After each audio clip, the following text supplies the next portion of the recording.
was a lullaby. I slept right through it. He slept right through it. And I got an angry call from Wendy at 4:30 in the morning. She's like, "Where are you? You know there's a tornado that hit and landed. You need to get down to the basement right now." I'm like, "Wendy, what? What's going on?" Like, I just woke up from this awesome dream about being a Jedi and all that. It's funny. We're from Texas, so tornadoes are like, this is every Saturday. Yeah. And we're going, or like, I'm talking to people that are like, I saw some people that are understandably frightened. They're like, oh my God, we're all gonna die. Like, I'm like, no, you're not gonna die. It's like an F1. That's like a little bitty. It's like a Dyson. Havercorn. Going through, yeah. And then Wendy, of course, called me, Tatum, get in your bathroom. Wendy, how do you have this much energy? It's hour in the morning. Get in your bathroom now. I'm on the roof. I'm about to fight the tornado myself. Yeah. When he was out there ready to take it on, burn it with my cigarette. Just out there like screaming like, "You can't take me!" And the tornado's like, "You will never see this shit." You ain't going anywhere. Ah! Best thing ever. Okay, so how many of you were in the basement corridors last night? Okay, with that run. Okay, great. Okay, I'm with Erin Disney's mom in the corridors, and she turns to me and is like, "Have you ever seen Battlestar Galactica? This is kind of like that." I thought to myself very briefly, how cool would that be if we were all humanity's last hope? Finally, anime goes mainstream! Yeah! So, I'll be fine for a while, but when my phone runs out of batteries, I'm gonna Hulk out. I don't know. I think you're a Cylon. I have the first season. Car chargers! A car charger? All you need is your car, gas, and a car charger, and then you're good for about a good couple years. Oh, well, there we go. There it is. I have none of those things here. Well, so for this panel, it's guest on guest. No, we're not going to make out. It's not midnight. It's every day at Not that midnight. kind of show. So what we're going to do is we're going to go back and forth and ask each other a list of questions. And these happen to be questions like, these are the top 100 questions to ask on a date. So we're going to ask each other these questions, but at the same time, this is helpful knowledge for any of you ladies or gentlemen that go out on a date and you find that at minute 5 you've said everything you've had to say, but you haven't gotten even the salad yet. So this will be helpful for you as well. Okay. I have my aftershave on. You have your aftershave on? Okay. You've got your dinner shirt on. I've got my dinner shirt on. We've got the bread basket between us. Slimming. Okay. Ambiance. I've asked for the house Chardonnay. Who's paying for this? Are we going Dutch? Well, let's go Dutch. Well, it's 2 guys, dude. Okay, we'll go Dutch. We'll go Dutch. We arm wrestle. We arm wrestle. We'll dim the lights. Dim the lights. Dim the lights a little bit. Maybe just a little bit. Dim the lights. Maybe. Well, I want to see all of you, so now let's. Yeah, that's fine. Okay. So I'll ask the first question because I'm the. You're the. Man? You're the man. Yeah. What? Okay, let's see. Okay, have you ever been arrested?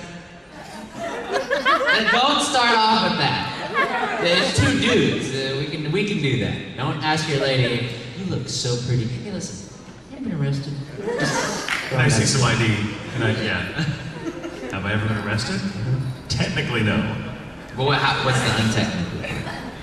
Yes. What happened?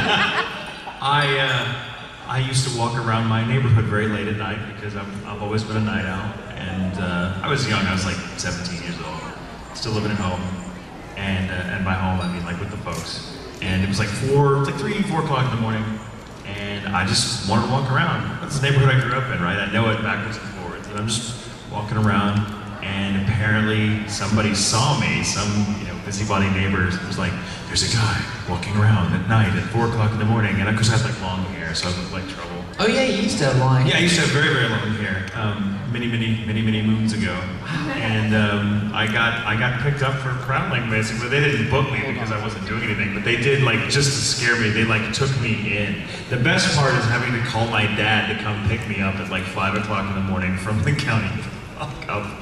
They didn't have me, like they had me sitting in the office. I didn't even go that far, but like I call my dad, and my dad's first response is like, "Hey Dad, I'm kind of in the county jail right now." And he's like, "Do you deserve to be?" "No."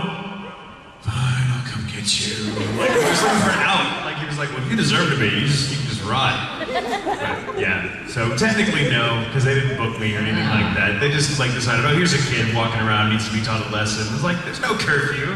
Why? Code. Fascists. Can we get some more bread? Thank you. More bread. Let's ask for ranch, not honey mustard. Thank you. Yeah, so you like to live dangerously. I like that. Have you ever been arrested?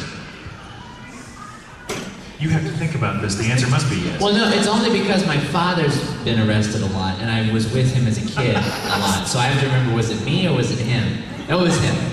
Yeah, one time we were in the apartment. My dad was like sweatily looking out the window and going away, looking out the window and going away. And I'm like, Dad, or at this time, I was like, Dad, what's going on? It's yeah, my Asian bowl haircut, so you see this little boy just going, nee, nee, nee, nee, nee, nee, nee, nee. I'm like, Dad, so what's going on? What's happening? Get him. And so he goes, son, there's somebody trying to steal my car. And I look out the window, and there's a dude sitting in his car just looking at us. And I'm like, well, at the time, my little boy logic didn't think about, well, obviously he must know the guy because he's in the car, sitting in the car. And then, so he calls the cops, instead of going out there to talk to him, which I don't understand. And so then a couple hours go by, that magic hour of 4 a.m. or wherever, and the cops come in the door, and like, I'm just this little kid, so they're asking my dad questions, like, got the flashlight in his face, like, yeah, okay. And they're doing it to me too. And I don't understand, like, I'm like literally 7 or 8 at this time. Like, I don't know what kind of drug paraphernalia could be hiding on me or anything like that. But, so technically, I've been around the police, not arrested. I wouldn't do well. I need my, like, I need my phone, I need my laptop, I need...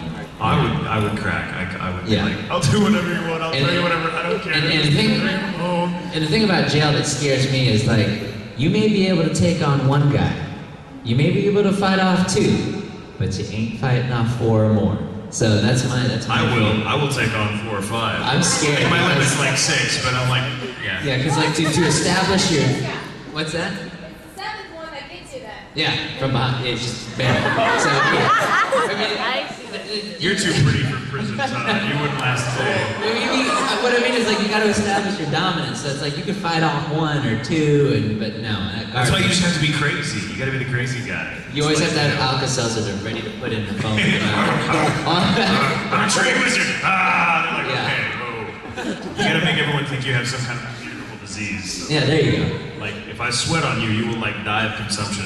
Yeah, joke's on you. I've got this. Or whatever it is. Yeah. All right, so let's see. Let me pick a good one here. I'm not going to ask that one. I'm just going to comment on this one. I love their question here. Is like, first girlfriend, boyfriend, and the way it's written, it sounds like you've dated like an hermaphrodite. First boyfriend, girlfriend. Okay, so here's a good one. I like. You what's can your? scroll down if you want. You put 2 fingers here. I like. This is a Mac. You see This is something crazy. I like the. Who's your favorite entertainer? I saw that one. Favorite entertainer. What question number is that? I don't know. I think you scrolled past it. There it is. Oh, there it is. Number 9. Favorite entertainer. Well, that's a broad question because that's not like just movie star or anything like that. Yeah, that's why I like it. It requires some.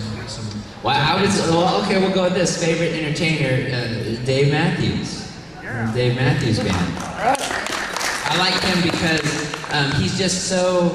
I've been to his concerts a bunch, and he is just so authentic and passionate about his music, and you can see his worldliness in it because he's traveled all over the world, and he's having a strong connection with South Africa like he does. He's able to tap into something that a lot of rockers. A lot of times when you listen to a CD and then you see him live, those are 2 different things. In a bad way. But for him, it's 2 different things in a really good way because you can't get, I feel, that when you go to the concert, you can't get the emotion, like his emotion, I've seen him do a 60,000 seat sold out stadium, and that emotion goes to the 60,000th seat. Somehow, this little ant from where we're sitting is able to get his feeling and meaning in those songs out to the very back of the house. And it would go beyond if there were more seats. And so that's why I really... That's amazing. I really like... That's awesome. That's awesome.